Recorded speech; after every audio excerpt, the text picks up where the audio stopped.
Okay, so think of the video. So when we look at facial recognition software, it was showing that some grocery stores, they are able to analyze the emotions of the customers.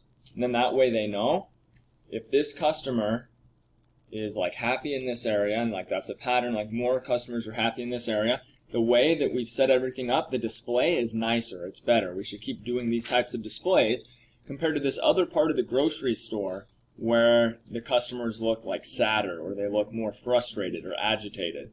Okay, so facial recognition software and these types of technologies are going to be used by businesses to try to generate more business.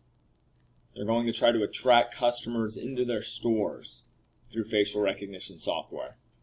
In the future, you might have even apps that use facial recognition software, and that's in like the terms and conditions when you go through, and a lot of people just scroll through it, but they're going to be selecting like yes without reading it, and then as they're on the app, their face might be like monitored, and they're trying to like gauge people's emotions. And so if there's some times when people are using the app where they look really engaged and excited, the people that make the app, they might try to add more of those features in it before.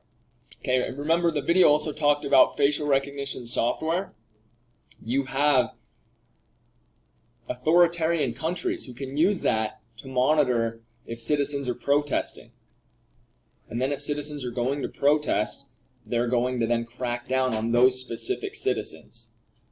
They can look, if there's a big protest in China, they can try to use maybe cameras they have on the streets to identify and say, oh, we can identify from the facial recognition software, this is so-and-so, this is so-and-so, this is so-and-so.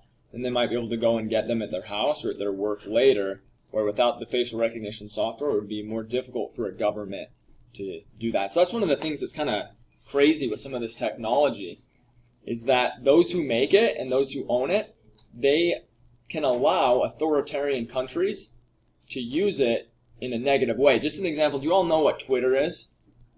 Twitter? So Elon Musk owns Twitter, right? And Elon Musk talks a lot about freedom of speech, for example.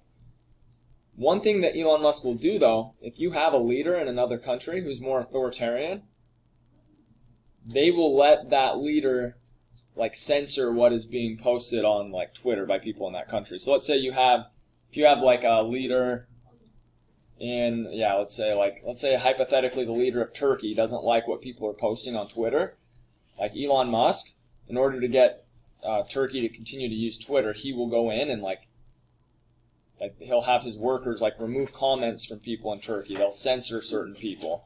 So it's kind of interesting. This technology can be used for negative, or even like you could have Twitter like turning over potentially, like telling the government this is who owns this account, this is who owns this account, if the accounts are saying things that are negative about the government.